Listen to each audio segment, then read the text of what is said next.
Would the Class 3A state champion girls swim team lead us in the pledge tonight, please?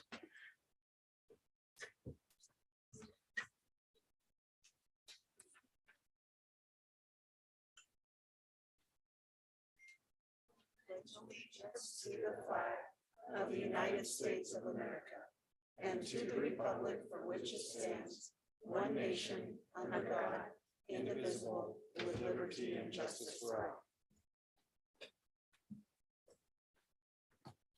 Thank you. Nice job. Not only this weekend, but nice job tonight. Look forward to hearing from you tonight. First item on our agenda is the visitors, delegations, and correspondence. Public comments. Now is the appropriate time for the visitors in the audience to be recognized and speak on items both on the agenda of general concerns to the patrons of the district. There will be a limit of 3 minutes for an individual, 5 minutes for a group spokesperson. No speaker shall speak more than twice on any issue. Board is legally obligated to maintain confidentiality concerning district personnel, and therefore matters concerning district personnel will not be discussed. And before we get started on this, I want to remind everybody that this district does not have a mask mandate. This district does not require vaccination. And we will hold to the 3 minutes tonight unless there's a group spokesman for 5. So is there anybody who'd like to speak to the board tonight?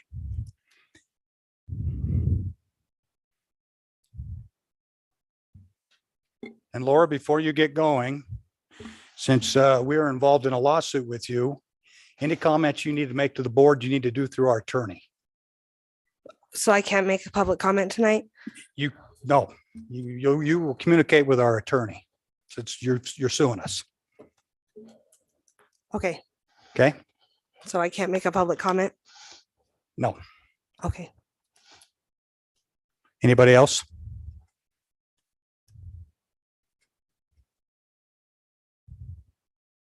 Laura, welcome.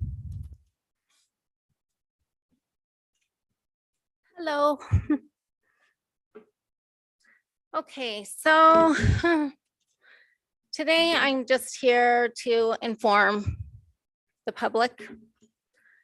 I need to So- remind you, Laura, that this is a public comment period for Yes. the Board of Trustees. I know that. We're not a sounding board for a political agenda or whatever. That's not the function of the board meeting and the public comment period. I understand So that. keep your comments specific, please. Okay, well, my comments is that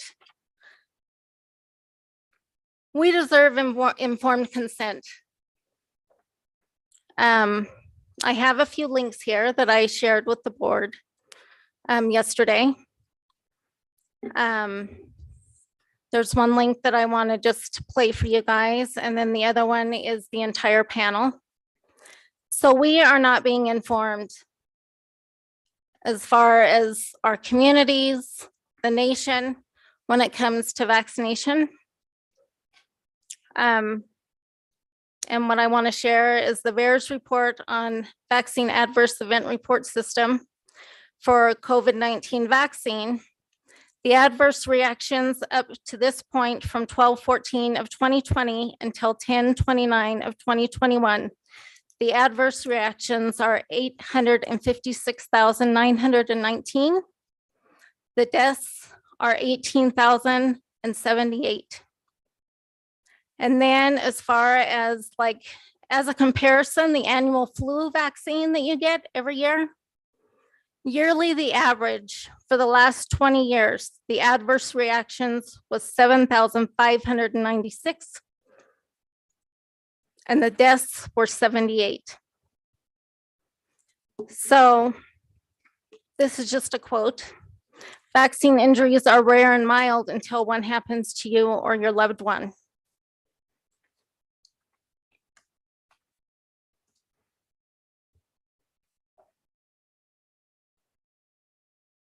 Edinburgh, Texas. How long is that? 5 minutes. Yeah, you got a minute and 10 seconds. I talked to Craig Excuse this me. morning about it. I was a father of a 16-year-old son, a single parent. I raised my boy since he was a baby. He meant the world to me.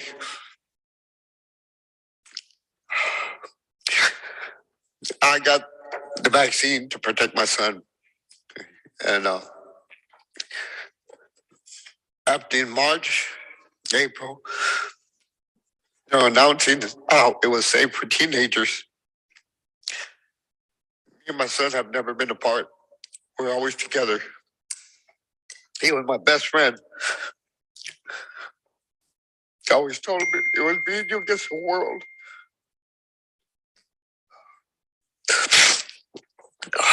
He was a good, at the age of 7, he wanted to play baseball. So I ended up coaching Little League baseball for 7 years. He was a heck of a baseball player. Then he was telling me he wanted to join the Air Force. So I said, good, that's good. I'll back you up on anything you want to do. Okay, that's your 3 minutes, Laura. Thank you. He joined ROTC in high school. Okay, so if anyone's interested in these links, I have them if you want to take a picture of it to listen to it. Okay, thank you. Thank you.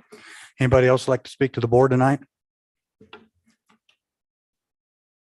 Or being on, we'll move on. Next item, recognition of our conference tennis coach of the year, Mr. Beardsley, welcome.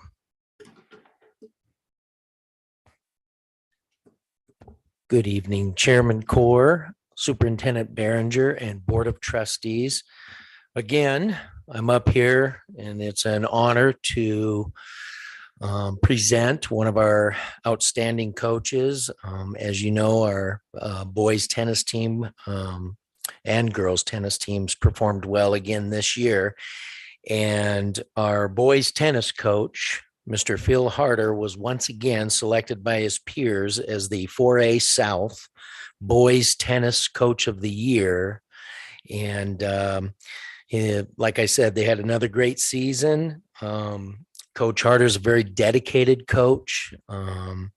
As a matter of fact, when I told him that, there was a possibility that we could get him some professional development, he jumped right on it. And he was in St. George just the other day down in Utah, learning from an outstanding coach and mentor in the sport of tennis, and just got back from that. And so that's just an example of his dedication. And he's a strong advocate for his tennis program and tennis around the state.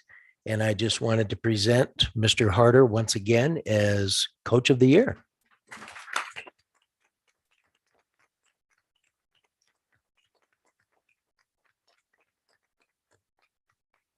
Boys and girls, come on down to tennis varsity.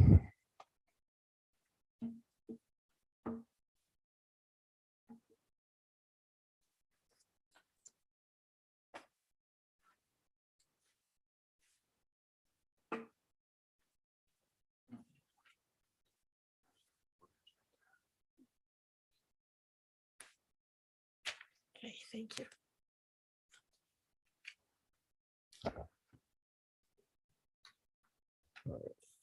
Very good.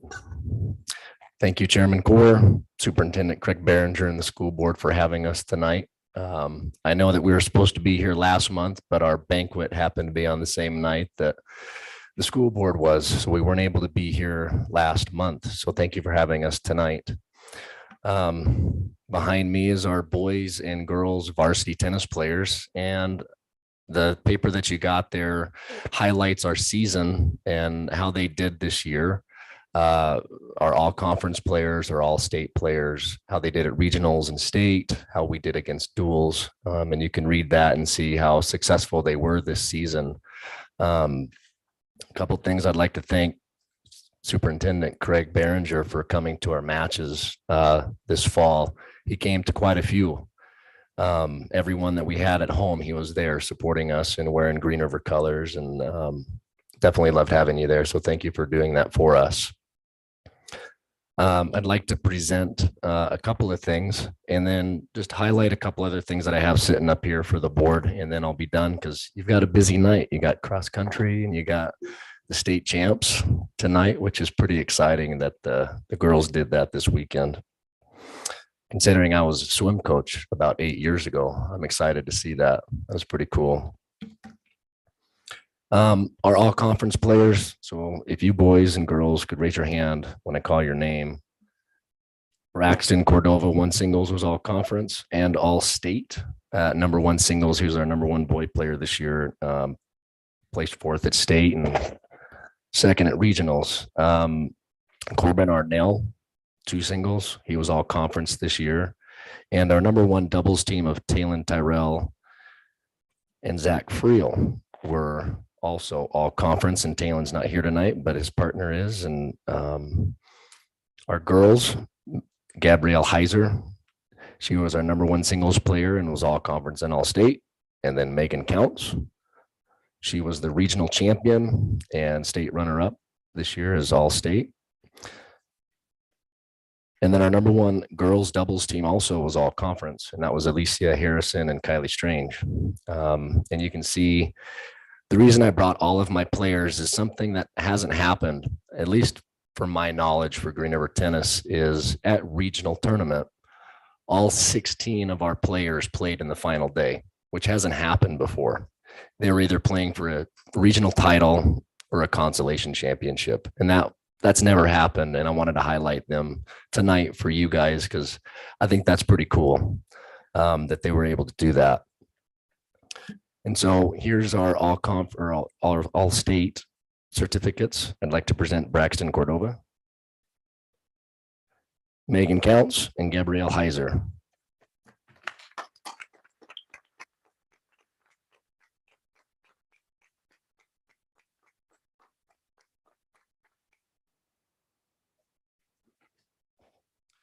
The last thing I'd like to mention to you guys is something that we started a tradition last year, and it's these statuettes. And I'm going to hand these to the board so you can look at them as I talk about it.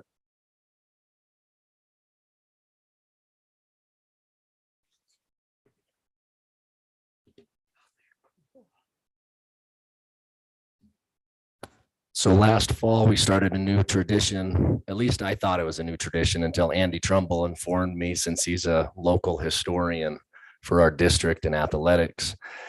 Green River High School used to present statuettes to all activities, no matter the sport, swimming, diving, football, basketball, and they made these statuettes for all state winners because that's a pretty high honor in our state to get all state. And he was telling me about it, that we used to do it, and lo and behold, I thought I had an original idea and Green River was doing it. We haven't done it for quite a while. So I brought it back, and maybe other schools or other sports in Green River will pick it up as well. But these are statuettes of our all-state players that will mention the year and the position that they got all-state, and it's presented at our school in a display case at the front of the building.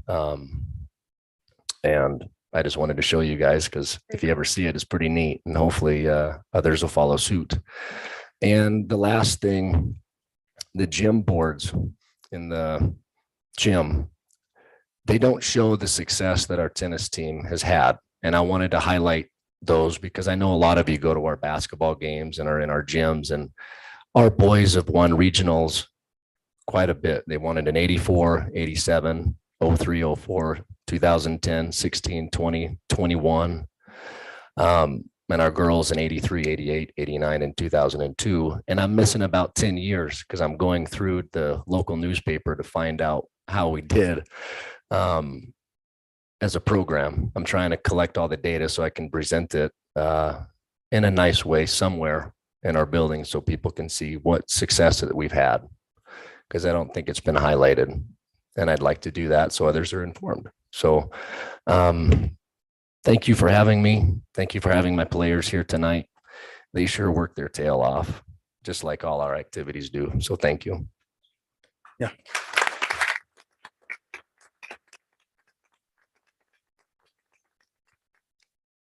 So just to let everyone know, Mr. Core, Superintendent Behringer and Board, we will be getting those updated. And a lot of it is thanks to Phil. But I probably have about 200 of those little statues from the past stuck in a closet up in my office. So I'm always digging through them, but there's a ton of them. There could even be tennis players for all I know. Job.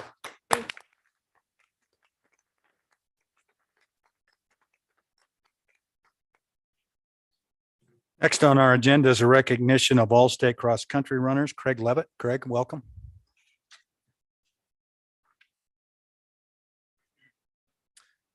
Thanks for having me. I was just going to tell you a little bit about cross country this year. It was a really exciting year, especially for the girls team. The only girls that we had were very young this year, a lot of new faces. So it was really exciting to see them come along. They actually ended up finishing 7th, which is the highest they've placed in a very long time. So, almost 10 years. So we were really excited about that this year. And we had one all conference boy, Nathan Stevenson. I don't believe he was able to make it tonight. But, Nathan worked very hard this season. And, coming into state, he had heard about, if you guys are wearing a mask, that you guys changed your policy that he would still be allowed to not be quarantined. And he's not he really doesn't like to wear masks. But he wore a mask for 2 weeks to make sure that he did not get quarantined for state, because that happened last year, and that was really devastating. He really wanted to go. And, I think at some point we need to look at his dedication and how well he did, because he just dropped a ton of time. I mean, I didn't expect him to do this, but he dropped over 1.5 minutes, which in cross country for a new runner, you kind of expect that. But as they get good and they're getting faster and faster, you don't see those big drops in times. You see, 10, 20 seconds every once in a while. But to drop 1.5 minutes for all conference, he was a very motivated young man and did very well. And we were very proud of him. It was very close to AllState. And, he's coming back next year. This weekend, he'll be participating with 10 other kids at the Nike regional meet in Boise, Idaho. So that'll be something to watch this weekend. They've been training for the last couple of weeks for it, and they're very excited to go. And so they will be heading out this Friday and competing Saturday morning. So thanks for your time. Appreciate you guys. Thank you.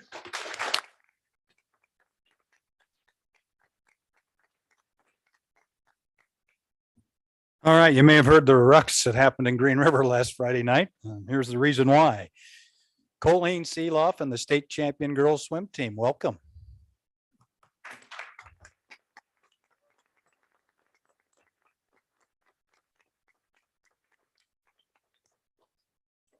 Before you get started, Colleen, I got to tell you, I watched was watching the races and trying to figure out how the heck you guys were going to win that thing. And Reed informed me that you had to finish first in the relay, the last event. And if they got third, you won it outright. If they got second, you tied. And so Right. I want you to know, at least in my office area, we were watching and rooting for you. And the other thing I want to say is the sportsmanship that your girls showed with Lander is amazing. That picture you guys took of your both teams and all of you smiling, and that was pretty cool. So anyway, congratulations and welcome. All right. Well, thank you very much. I really appreciate you mentioning that about the sportsmanship. I don't know if you guys, it was absolutely amazing, and it was probably kind of a once in a lifetime thing that we got to experience this last weekend. And I'd tell you, by the end of the meet, we were all so happy that we tied, Lander and us, because we were all so exhausted, and it was just insane. And the girls were, happy and hugging each other from both teams. We jumped in together.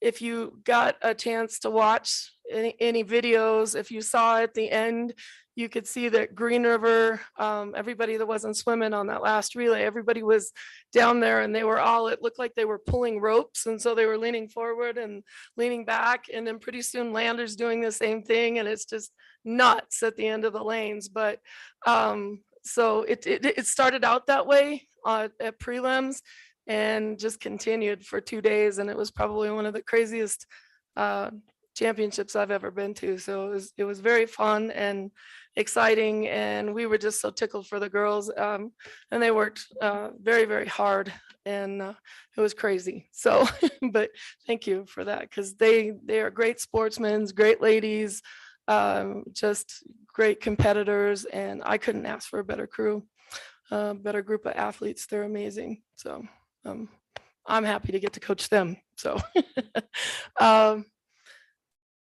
Geez, it was really to let you know that we did go into to Friday. I keep saying Saturday because we swam Thursday, Friday, but we did go into Friday 18 points behind, and we knew that we had an uphill battle on Friday, and we talked to the girls the night before about it, and you could just see it on their faces that night was like, we're gonna get it done, and it was so cool. And the first relay, I told the girls, and they do the medley relay, and we said, you guys got to win, because if you do, that's going to start it out. That's going to set the tone for the rest of the meet. And they did, and the 4 girls just out-touched by tenths of a second, and that was a 12-point swing. And so we had gone along the meet and gotten within a couple points, and then they had an event that we had no control over. And they ended up picking up 9 more points, and we're like, oh my gosh, what are we gonna do, And then our 500 came around, and our 500 girls just went to town. And then the rest of everyone just finished it out. And it was just, like I said, it was from the moment we started to the end that was so exciting. So if any of you ever get a chance to watch some videos of those meets or those events, they're pretty cool. So anyway. So I have a lot of girls to introduce tonight. This is really special, not only because we did win the state, but it is our 2nd time in a row. And some of these girls were on the team, so they are 2-time state champions, and well-deserved, worked very, very hard.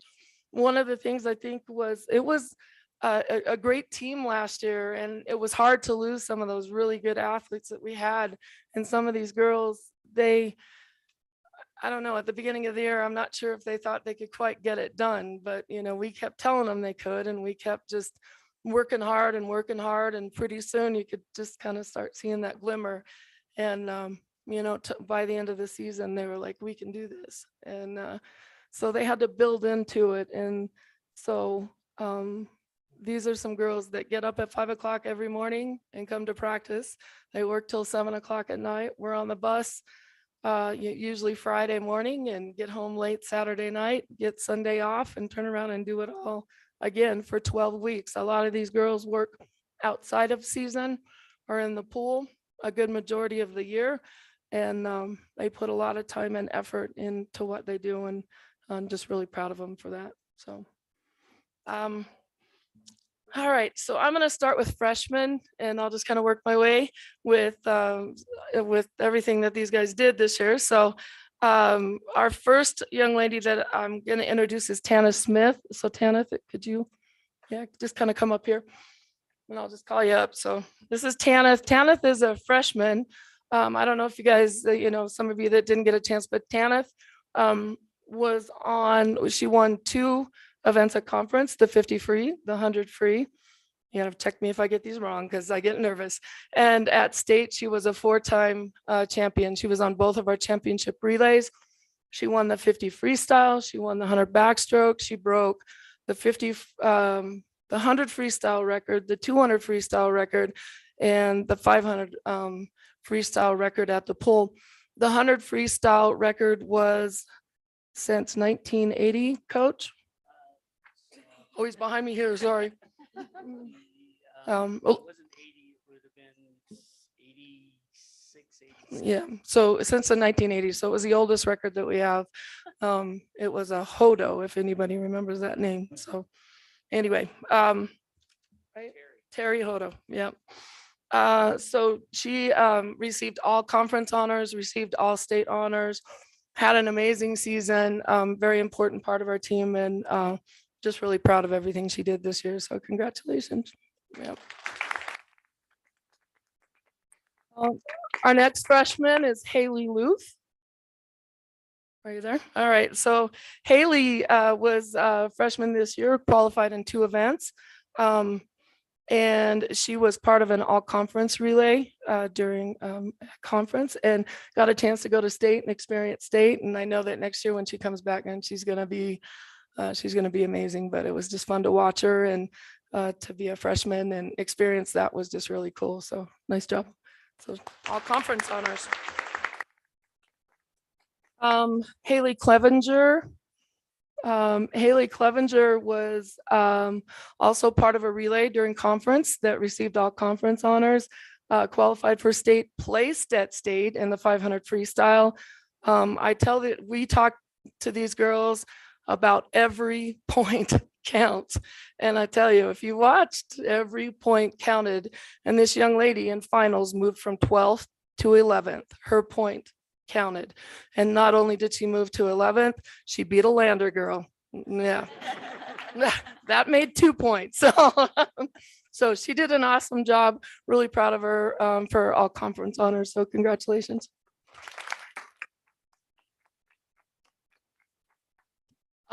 We have Ivory Mayor. Ivory was a multiple qualifier this year, swam the 100 free and the 100 backstroke, made it into finals, into the 100 in the 100 back. And again, this is one of those every point counts, moved from 12th into 11th and in the backstroke, and that point made a difference. So we're so proud of her. Also all conference honors for being on a conference relay. So congratulations.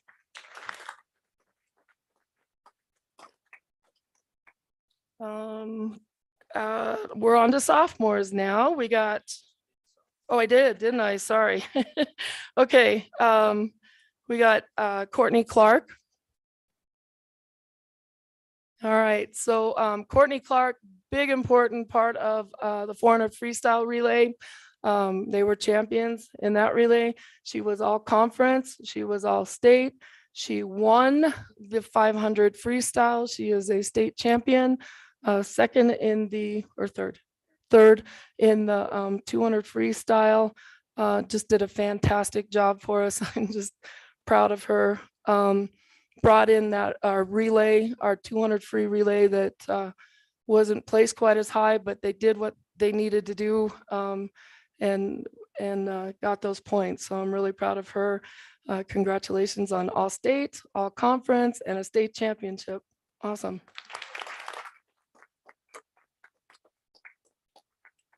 Next, I've got Brianna Urig. I'm sorry, I got a lot. So Brianna was all conference, was also all state. She was on our championship 200 medley relay that started us out on Friday, did an awesome job, placed in the breaststroke in the top 6, placed in the 200 IM, was qualified in multiple events, placed at conference, earned an all conference honors, and again, all state honors, did an awesome job. Really proud of her too. So congratulations. All right, we have Olive Roberts, or Robertson, like it was on the announcement, I know. All right, so Olive took second at conference behind another Green River girl in diving. She's one of our divers. She earned all conference honors, did a great job, went to state, placed 5th at state in diving, was just absolutely awesome, has really grown this year, and I'm just really proud of her. So congratulations, all conference.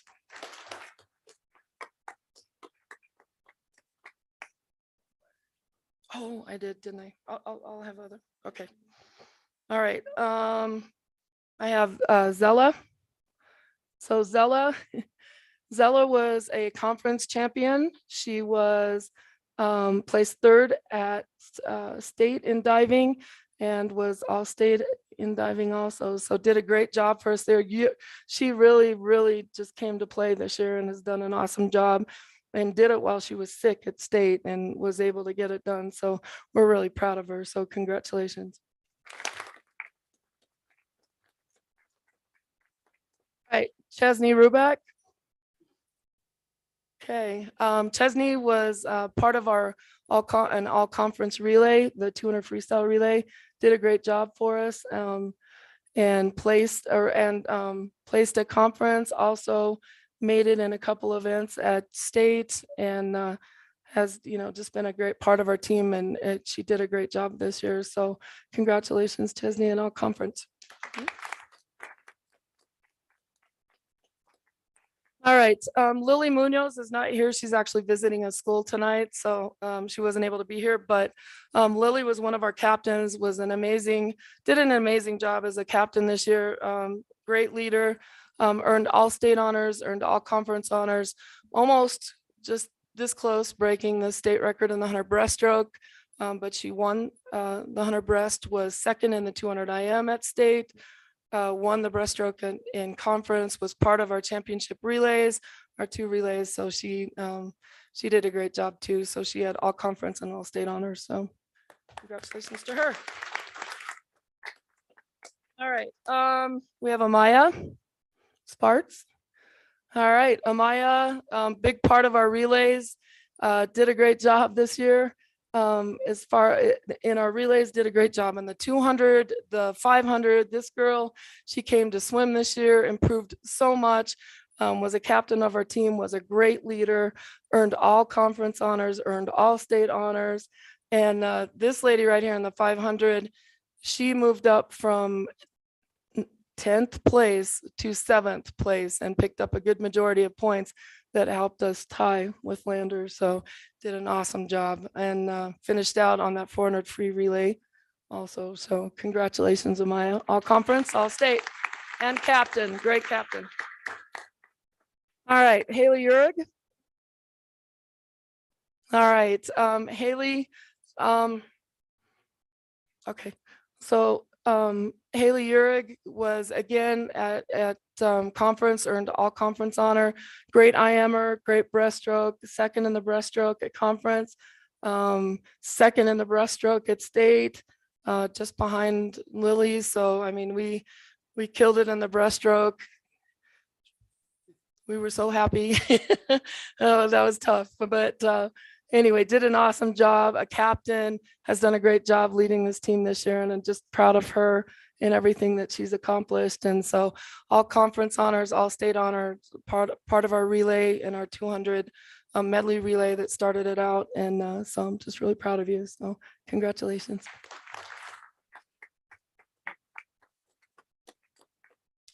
We also had, I'd like to recognize our qualifiers that didn't quite make it into our top 12, but did such an awesome job. So I've got Ava step out here. She was so important in our team. We've got, did I forget who else?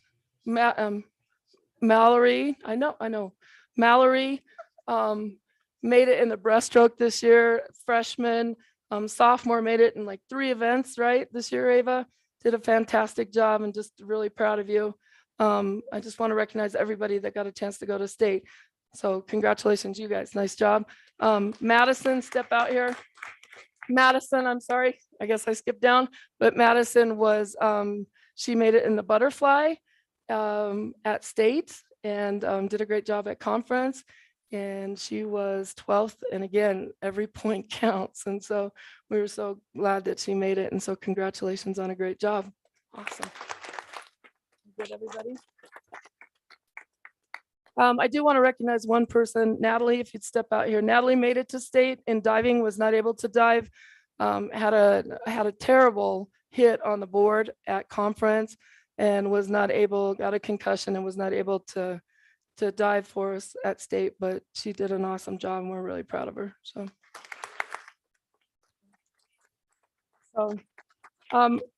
you know, just really proud of everybody. I know I haven't mentioned everyone, but I'll give you guys back your time, but I'm just really proud of all of these girls. They've done a fantastic job and I can't wait till next year. It's going to be fun and hopefully maybe 3 times in a row. There we go. Three-peat. Thank you for letting me introduce them all.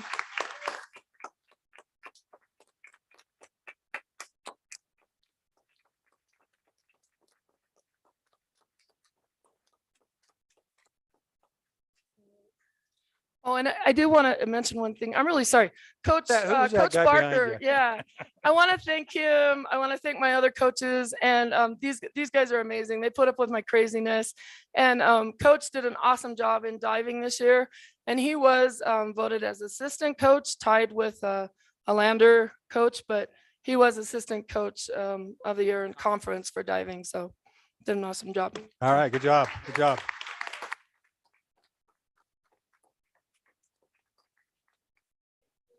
Thank you. We'll allow you a couple of minutes to move your way out of here if you want. That'd be great. Thank you.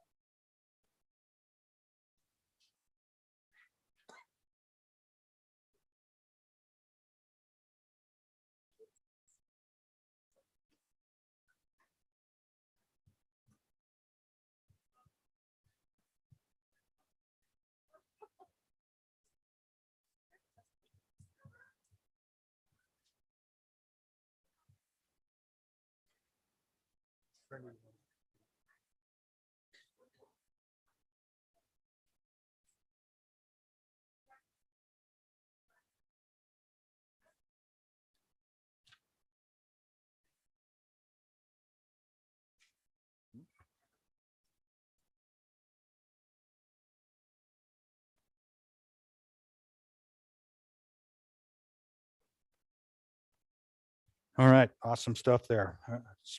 We get to honor our activities. Now we get to honor a couple of school board members. Brenda? Thank you. At our recent Wyoming School Boards Association, we had 2 board members achieve the distinction of a certified school board member. So Rochelle and Ashley. Congratulations. Thank you.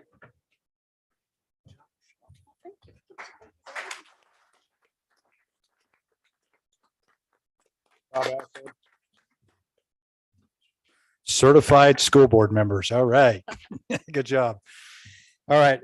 Next is we have recognition of American Education Week. I'll read our proclamation. Whereas public schools are the backbone of our democracy, providing young people with the tools they need to maintain our nation's precious values of freedom, civility, and equality.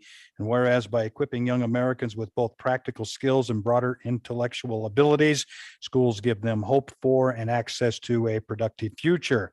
And whereas education employees, be they substitute educators, custodians, teachers, bus drivers, or librarians, work tirelessly to serve our children and communities with care and professionalism. And whereas schools are community linchpins, bringing together adults and children, educators and volunteers, business leaders, elected officials in a common enterprise. Now, therefore, I, Steve Core, serving as chairman of the Sweetwater County School District Number 2 Board of Trustees, do hereby proclaim November 15th through the 19th as the 100th annual observance of American Education Week. So congrats. Thanks.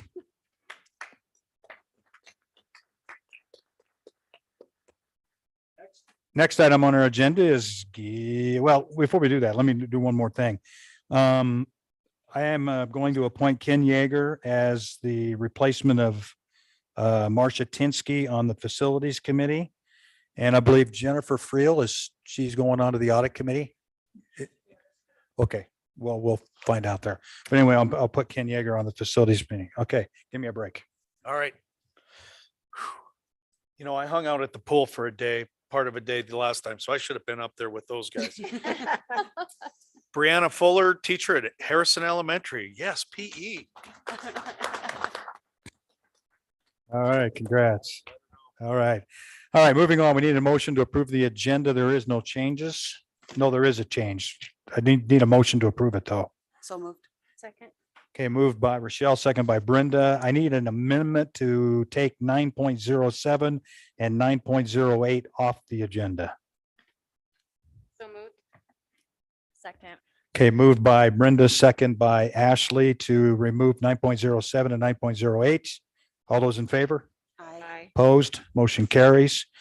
All those in favor of the agenda as amended, signify by saying aye. Aye. Opposed? Motion carries. Next is approval of consent agenda items. Anything there you want to talk about? If not, I need a motion, please. So moved. Moved by Rochelle, second by David to approve the consent agenda items. All those in favor? Aye. Opposed? Motion carries. Just a reminder that the State School Board's annual conference is coming up next week in Casper, and also a reminder the national April 2nd through the 4th. We have nothing under personnel. Under curriculum, instruction, and assessment, we will be hearing a presentation from Monroe Elementary on data teams, and we welcome their principal, Mike Imoni. Mike, welcome.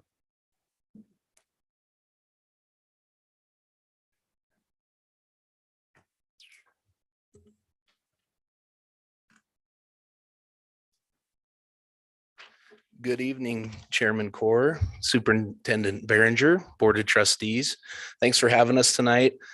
All I can say is that it's been a wild ride at Monroe. We have a lot of great people and they've really dived into this work. So tonight we have Heather Phillips, who teaches second grade, Kristen Hager, who teaches third grade, and Maria Anderson, who teaches fourth grade, that'll take over after I go through a couple things. Matt did say I got to keep it under 8 minutes tonight, so I'll do the best I can. So when I first got to the district, we started with learning targets and clarity, some things like that. And then we started progressing through what student and teacher clarity looks like. And what we've been doing is digging in a little bit more to the data and then looking at success criteria to get a deeper understanding of what our students need to know and be able to do. So that's what we want to talk to you about tonight. So with that, to model that, tonight we're learning how Monroe Elementary is improving the teaching and learning process through clarity. So that's what we want our school board to know and be able to do tonight.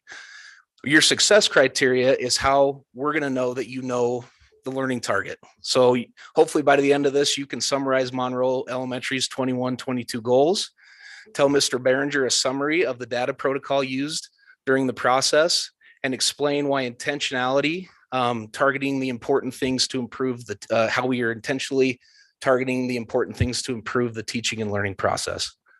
So 21-22 goals, remember, this is part of what we want you to know and be able to do, and how you're going to get there is to promote and model the safe or the Husky way every day. 70% of our students to be proficient or advanced, increase equity growth to 48%, and implement effective learning targets and success criteria. So again, this is what we want you to, or this is how we're going to know that you know our target by the end of the day. Can I write it down? Yep, absolutely.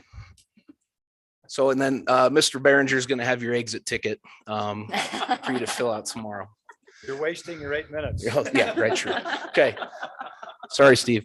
So with that, what we wanted to do is be intentional about our approach. So John Hattie says that if it has a 0.4 effect size through meta-analysis, that it's going to give a student 1 year's growth in a year's time. So we want to get the most bang for our buck. So what we looked at was student and teacher clarity is about a 0.75 effect size, which equates to about 1.5 years growth in a year's time. So for if we're clear with our students, they're going to grow about 1.5 years in a year's time. So this is the way. So to meet our goals, basically we wanted to make sure, again, we were intentional and clear that our standards were aligned with what we wanted our students to know and be able to do. We went through a data protocol. We intentionally targeted areas that we could improve. And then we worked in our PLCs to write effective targets and success criteria, which this team is going to talk to you about tonight. So with the data protocol, we pulled that from YTOP because that's the end all be all right now as far as how we're measured. So we wanted to identify what we're good at, what we're not good at, create goals and action steps based off that data. So with that, Heather's going to come up and talk to you about what second grade is doing. Hello. So what I'm going to talk about is pretty much the process that every grade level went through in our PLCs to identify our targets, what we're going to do to make sure our kiddos are getting where we are going. And we started off by asking ourselves 3 questions. What do we want our students to know? And how will we know if they get it? Or how do they know? How will I know if they know it? And then what are we going to do if they do get it or if they don't get it? Again, this is things that we do as teachers anyway, but it was really nice to be more intentional and as a whole entire school work together to get our kiddos there. So question number 1, what do students need to know? Mike talked about, we looked at our YTOP data. As I go through this, I will relate it more towards second grade, but I'm assuming every grade level did pretty much the same process. We looked at our greatest needs and we based it off of our priority standards. And it was really cool. We went in, we looked at our 12 questions in second grade and we're like, what are our kiddos struggling with? What are our aha moments? What challenges do we see? And we created our goals. In our goals, we wrote down what we're going to be looking for, what evidence we're going to be bringing. We even put checkpoint dates so we can guarantee that we will bring what we're talking about to our meeting instead of just kind of flying by the seat of our pants, which we don't ever do, in case you wanted to know. Then we looked at question number 2. How will we know if our students will know it? And up on the board, I have a lot of different evidence pieces that we bring. We do scholastic news. We look at assessments, exit tickets, student work, observation. And second grade's goals this year are really to work on our text evidence, something that they will have to do forever, and main idea. So as we went through this, you can see we'd meet in our PLCs. We just had our first checkpoint and the kiddos are killing text evidence. It's one of those things that we're like, every kid, no matter what level they're at, they're just being so successful. And it's so exciting to see. We had our if pull I had one of my ifs pull one of the kiddos, and he was like, dude, they went out in the hallway and they did it all by themselves. And he had some of my lower students. And it's just exciting to see, because of our intentionality, our targets, our success criteria, is just the growth these students have made in 1 quarter. For main idea, as a PLC, we figured out that's a little bit tough. Like, main idea is something that even as a teacher side, we're like, we need to figure out what we can do to help these kiddos, which prior to PLCs this year, I thought I knew what I was doing. And I feel like I do still know what I'm doing, but when we're targeted, when we're meeting as a group, when we're collaborating to advance these kiddos, we figure out what we need to do better. And it's exciting to know that you're not alone and you're working with the whole team. So up here, we're working on main idea. We do it in our guided reading groups. We send it as homework. Parents know what we're working on. They're getting practice every single week, multiple times sometimes, depending on what we're working on. And then our last question, after we do all this great work, how do we know who gets it? What are we going to do with those kids that do? And what do we know what to do with those kids that don't? For the ones that do get it, it's one of those things you got to keep going. And just because you get it, it doesn't go away. So text evidence, doesn't matter how many times they get it, they're going to do it every single time. We don't care if they're like, I know the answer. I don't care. Just find the answer. And they do a very nice job. We let them teach their friends. They love hearing it from their peers' point of view and not just the teacher coming at them. If they don't get it, we continue to model. We do it all the time. We model it small group, individual, pullback. We teach additional strategies. They have so many strategies to help them because of how intentional we've been in our PLCs. We noticed that, for example, with main idea, some of our kiddos weren't getting the skill. We pulled back, figured out why, and it's because they couldn't read the text. Once we gave them a text that they could read, boom, they showed us the skill immediately, which that's what we want. We want them to be able to do the skills. We've taught kiddos keywords or phrases. So when the texts are difficult, everyone has to take Y-top. Just doesn't matter what level you're reading on. I had a kiddo the other day go, I found the word. I found it over here. Does that match? And I'm like, you tell me. And it's just really cool that they're starting to use those strategies we're teaching them in all of our grades or in all of our classes, not just my class or the next second grade class. And now Miss Kristen's going to talk to you guys more about finding the targets and the student success criteria. So like Heather said, we really went back to the drawing board as our Monroe data teams and our PLC teams. And we really took on the initiative, not only the teachers, but also the support staff to deepen our students' clarity through the use of our learning targets and success criteria. And so in our PLC teams, we took time to think, what do we want our students to know? And we rewrote all of our learning targets. And then we deepened that clarity by also providing them with a step-by-step list of how they're going to get there. And we call that success criteria. And every teacher in our school displays this for our students.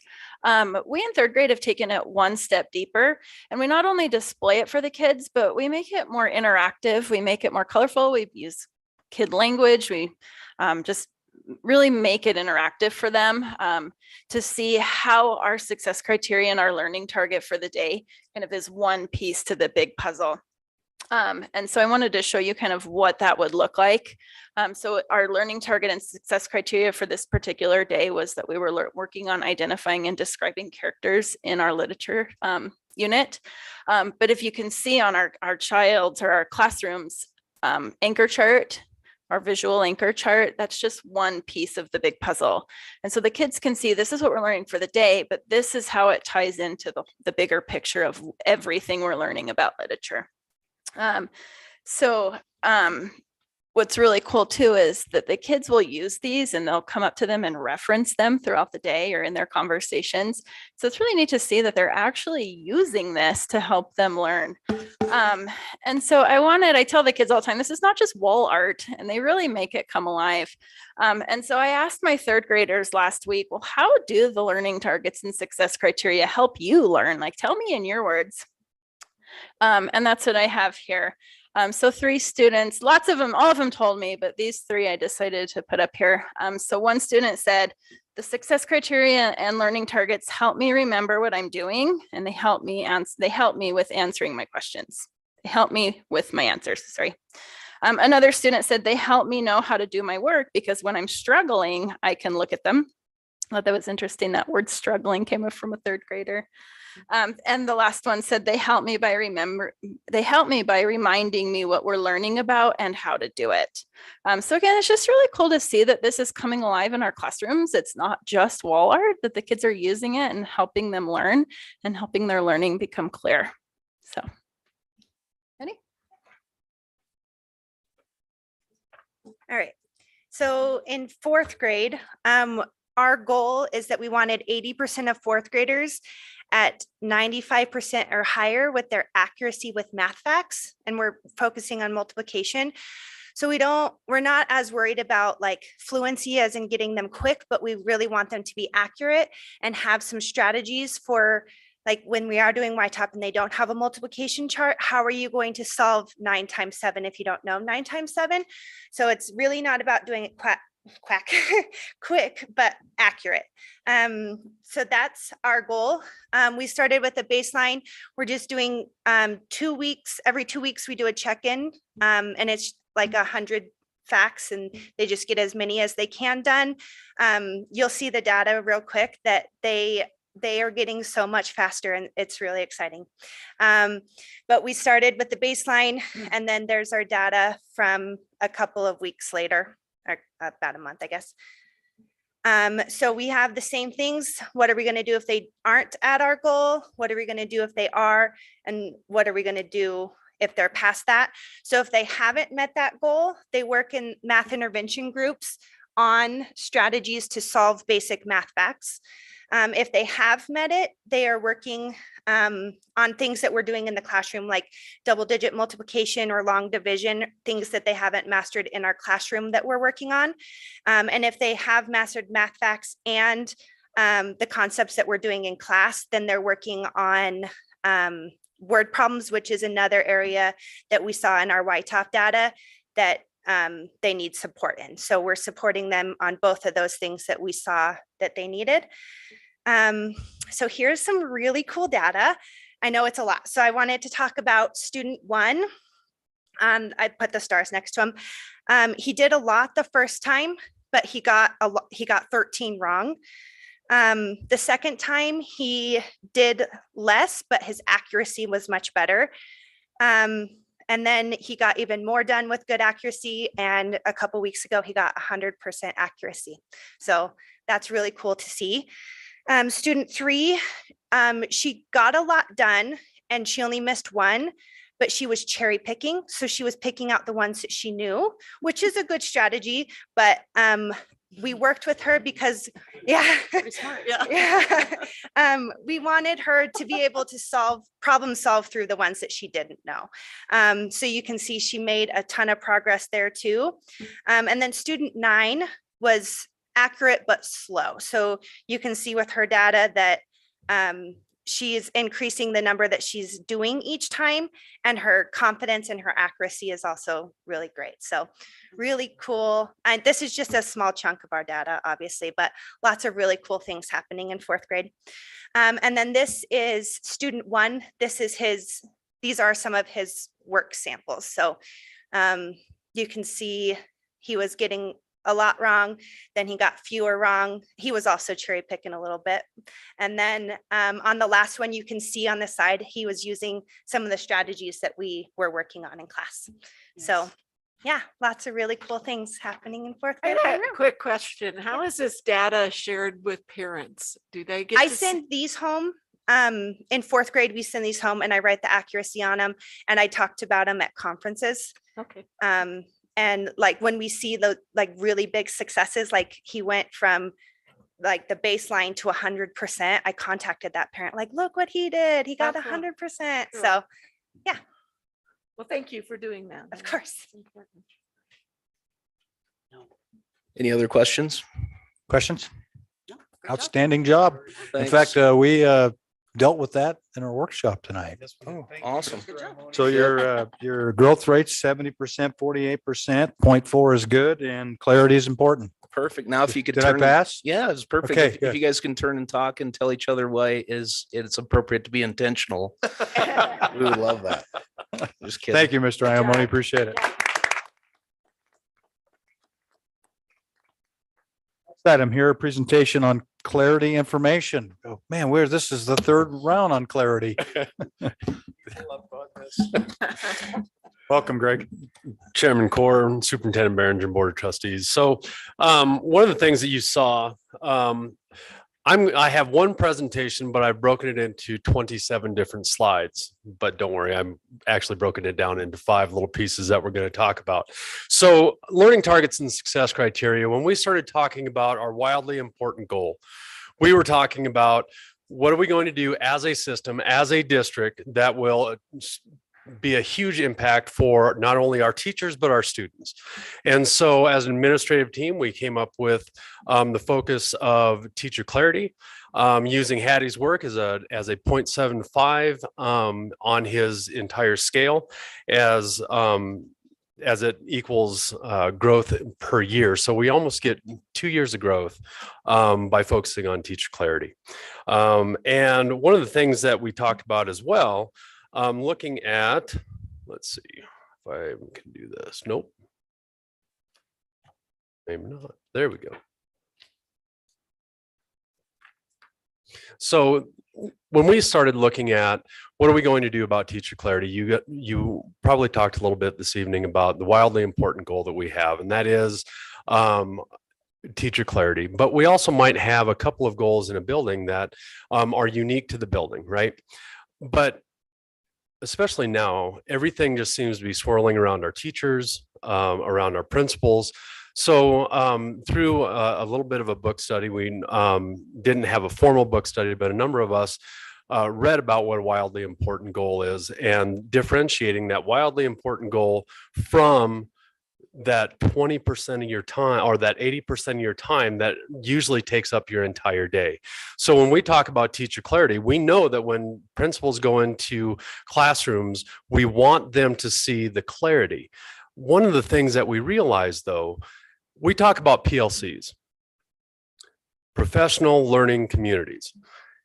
When we were walking through classrooms, we weren't necessarily seeing that clarity. We continue to see I can statements written as targets and as success criteria. Everything we read today is about learning. It isn't about teaching. We're not here to teach kids. We're here to make sure our kids learn. But we weren't expressly and specifically stating that through anything. We might talk about it a little bit, but we didn't get that in front of our kids. We did not make that visible on a daily basis. So we talked as an administrative team. And one of the things that you saw in the presentation just before me is our learning targets now start with, we are learning, because learning is the target, learning is the goal, learning is the focus. And then the success criteria feed into that specific learning target and help the kids see what they're going to learn that day and help keep them on target. So we move forward a little bit into, let's see, we got to go down here a little bit further.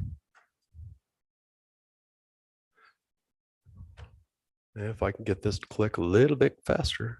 Okay, so when we use learning in the target and ICANN in the success criteria, we have clearly defined a difference between the two. We have made that learning visible and we've made that expectation of what the learning will be visible. And so as a collective agreement, and you'll see that all the way on the back, the last page of the slides, it was our discussion point. And in that last page, as an administrative team, we came to a collective agreement to make a very small but important change in what we expected in our learning targets and success criteria every day. But to start with and point out the fact that our teacher clarity, our focus has to be on the learning. And that small change has made it very clear to whomever goes into that classroom what that learning target is, what that focus of the learning is to be that day, and exactly how kids can go about meeting that target. So that is the entire backbone or history of our teacher clarity for this year. And that's our wildly important goal. Any questions? That's good stuff. Thank you. Good stuff. Thank you. Thanks, Greg. Appreciate it. Thank you, Mr. Figenser. Next item is bid request items. Consider approval to go out for an RFP for the construction manager at risk for the culinary arts remodel project at Green River High School. Mr. Hamel. Yep. We changed that on you there, Doug, just to wake you up. Thank you, Mr. Chairman. So 8.01 would be a request for your consideration to put out an RFP for construction manager at risk. Yes. Okay, this has gone through the facilities committee and It has. facilities committee voted in favor of this. So I need a motion, please. So moved. Second. Moved by Rochelle, second by Brenda to go out to a construction manager at risk services RFP for the culinary arts remodel project at Green River High School. Any questions? I have a discussion on that. Doug, maybe you can clarify it. I want to change the motion. I think we were asking for a, correct me if I'm wrong, Doug, a $2.5 million bond for that. So those are, we are not asking, we are only asking if they can qualify for that. Okay. Yeah, we I are would not- make a motion that we reduce that to $1 million. Amendment? And I think the company that's going to get this is going to be $10,000 to $15,000 type of award. I think my personal opinion, it may not be everybody's, is I think a $2.5 million bond is just a little bit high. Or quite a bit high. Okay, you heard the motion. We have a second on that, going from 2.5 to $1 million. Second. Seconded by David. Any comments, questions on that? Are we legally obligated to have 2 million? Oh, I think the project's 900, it'd be less than $1 million. less than $1 million. You have to have enough to bond the project. And I guess the question is, according to Mark, 2.5 million, you might be eliminating some local contractors that might not be able to bond 2.5, but could do $1 million.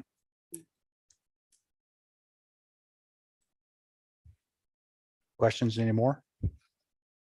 Okay, all those in favor of the amendment? Aye. Opposed? Motion carries. All those in favor of the amended motion to go out on an RFP, signify by saying aye. Aye. Motion carries. Thank you, Doug. Thanks. Next item, consider approval of the audited financial statements for the 2021 fiscal year. This too was also brought before the audit committee, and we did look at these books, and our audit is very, very, very clean. And joining us tonight is Mike Burton. Mike, welcome back to our meeting. Thank you for having me. Tonight, we're going to work on audit clarity.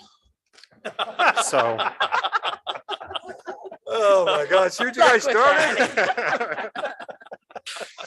Actually, if you want to open up the financials, page 61, and if anyone wants to follow. We'll bring you back next year. That was actually really interesting, so I'm glad I was here. So we're just going to go down line by line on these. First thing in the financial statements, and this is in regards to the financial statement audit.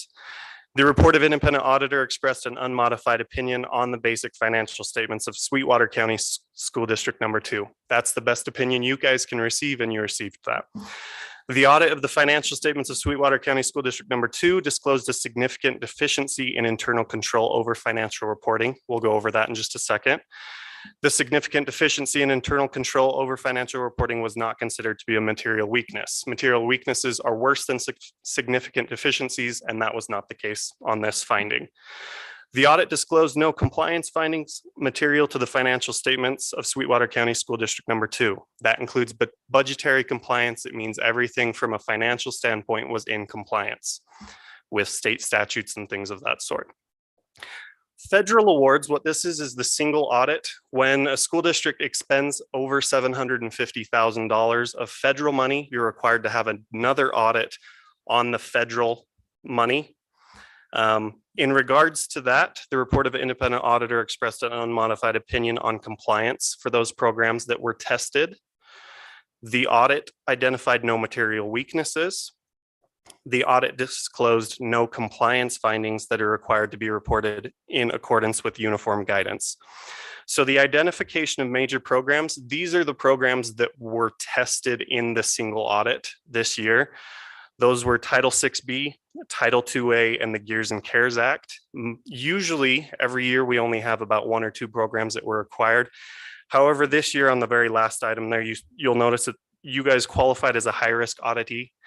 There was in no regard, the only reason that was the case was because of all the new funding that came out with the Gears and the Cares.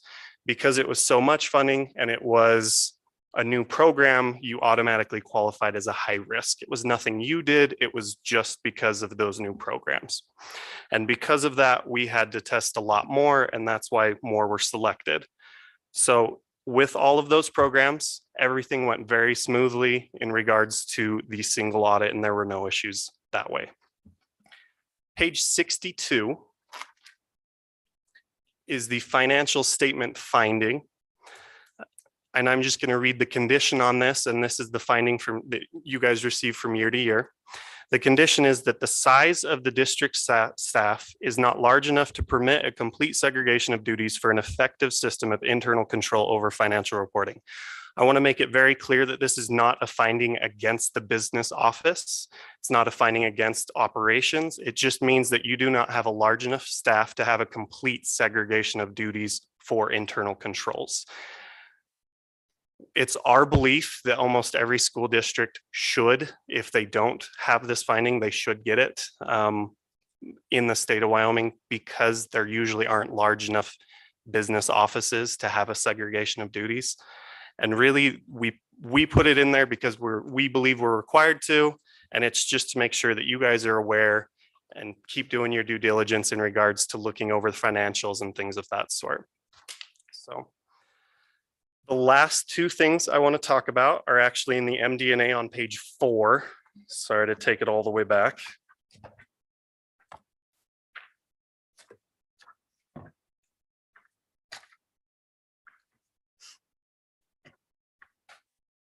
And the MD&A, this is prepared by Chris and Corinne. And I think that's really useful information in here, especially if you're not able to go all the way through the financial statements, which I wouldn't blame you. Some of these financial highlights, these are great things, and I wanted to bring up a couple there. The very first financial highlight, the overall condition of funds, governmental activities, and business activities of the district continue to remain strong.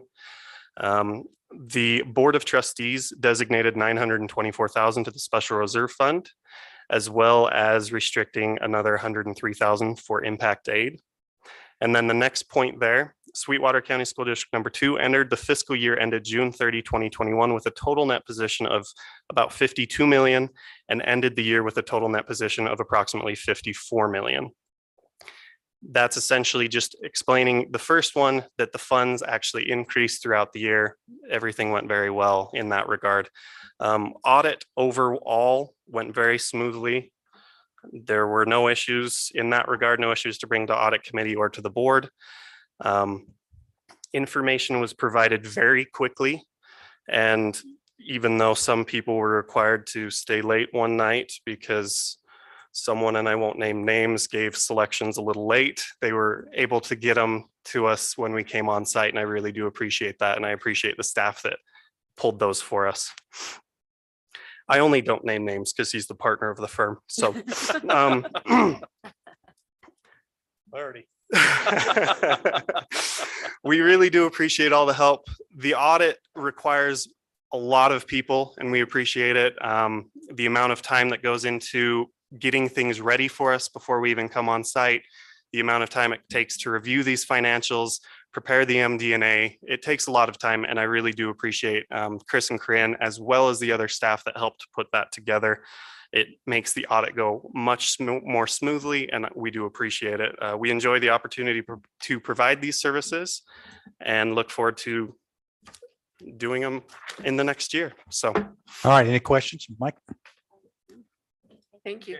are we clear? We're Clear, clarity. yeah. We're good to Yeah. go. So Good clarity. Yeah. okay. Okay, I need a motion to approve our financial audit report, June 30, 2021. Moved by Robin, second by Brenda. Any discussion? All those in favor? Aye. Opposed? Motion carries. Thanks, Mike. Appreciate thank it. you. Drive safe going home. Consider approval of the revision of policy EF, Nutrition Services Management. Third reading, Dr. Foos, welcome. Thank you, Chairman Core, Superintendent Berenger, trustees. Third reading, I think, pretty simple changes. You guys see them, and thanks for your consideration. Need a motion, please. So moved. Second. Moved by Rochelle, second by Ashley to approve policy EF. Any discussion? All those in favor? Aye. Opposed? Motion carries. Next, consider approval of the revision to policy EFB, free and reduced price nutrition services. Same thing, third reading, no changes. Thanks for your consideration. Motion, please. So moved. Second. Moved by Robin, second by Brenda to approve the revisions to policy EFB. Any discussion? All those in favor? Aye. Opposed? Motion carries. Next, consider approval of the revision to policy DID, in other words, did inventory, second reading. Now, this one, it's a lot of work for Mary, and I've given her kudos the first time too, but this one simplifies and helps us deal with our inventories and it's a lot of work. So getting this thing straightened up, and thanks for your consideration on the second reading. We do not anticipate changes for the third either. Okay, I need a motion, please. So moved. Second. Moved by Rochelle, second by David to approve the revision policy DID inventories. Any discussion? All those in favor? Aye. Opposed? Motion carries. Next, approval of the retirement policy of EGAC, believe it or not, telephone service. Getting this thing put all the way in the icebox, and last reading, we're going to get it retired. Okay, moved by Brenda, second by David to retire our telephone service, or the policy, excuse me, EGAC. Any discussion? All those in favor? Aye. Opposed, motion carries. Next, consider approval of the retirement of policy GCIA, appointment to activity and other extra pay assignments. This is third reading.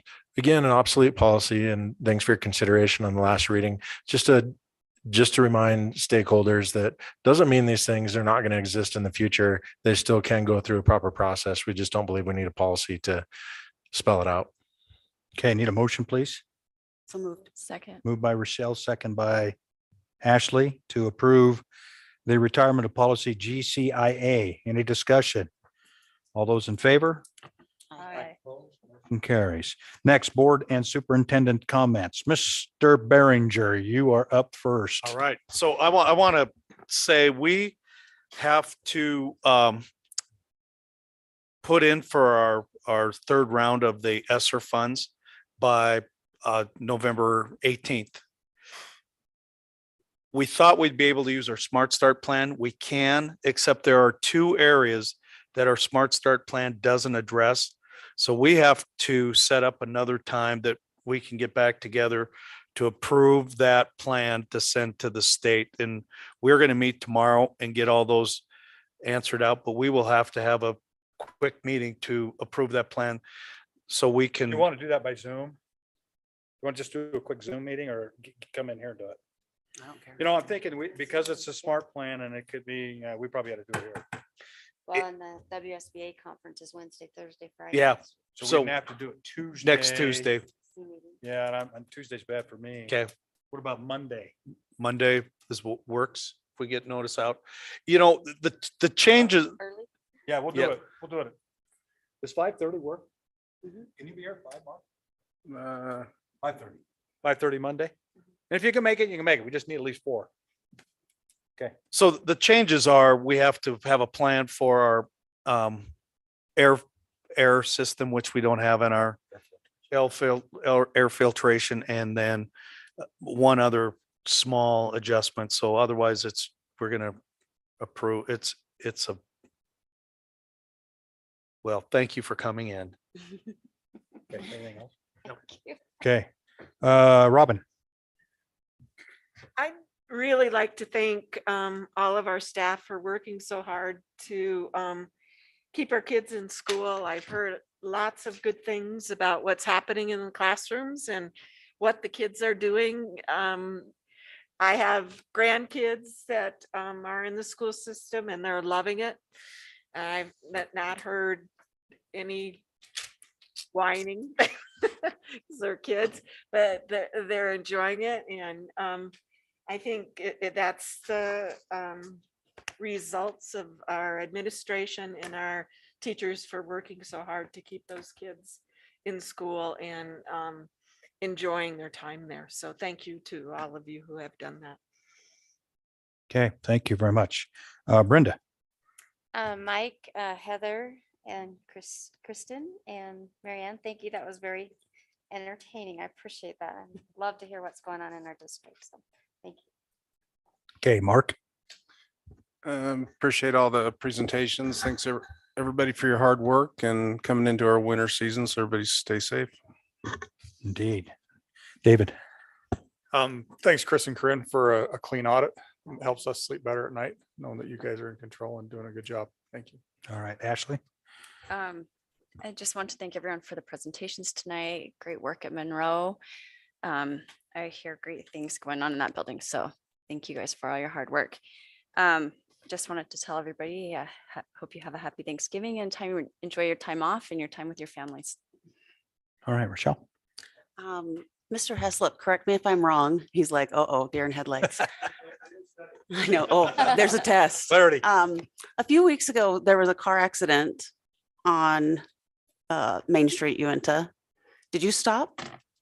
That was you. Yeah, there were some students that were in a car accident and I had dropped my kid off at school and I saw Mr. Heslop out there with some students, making sure everybody was okay, and made a big impact on me and telling my kids. So I appreciate that. That's what makes our community great. And that's a big deal. So thanks. You stood out in my mind for that. So thank you for that. And everybody else, enjoy your Thanksgiving. All right, indeed. Well, I'm pleased to announce that the Board of Trustees will be giving every employee in our district a $100 chamber buck. We will get that going and we'll get that to our employees as soon as we can. But every employee in the district will get a chamber certificate for $100. I hope you spend it locally. It's a little different than last year where you had to spend it downtown. This is, you can spend it anywhere you want, but we want to thank all of our employees for the hard work they've done going into the holiday season. And this is just a little bit of a way of saying thank you very much. So expect that forthcoming. And thank you, board, for coming in early tonight, 5:30 for a workshop. I think it was a good workshop and I enjoyed it. And I think we probably need to do maybe a few more of those. So appreciate it. Appreciate the hard work. That's all I have. Anything else? This meeting is adjourned. Thank you for your attendance tonight. Appreciate it.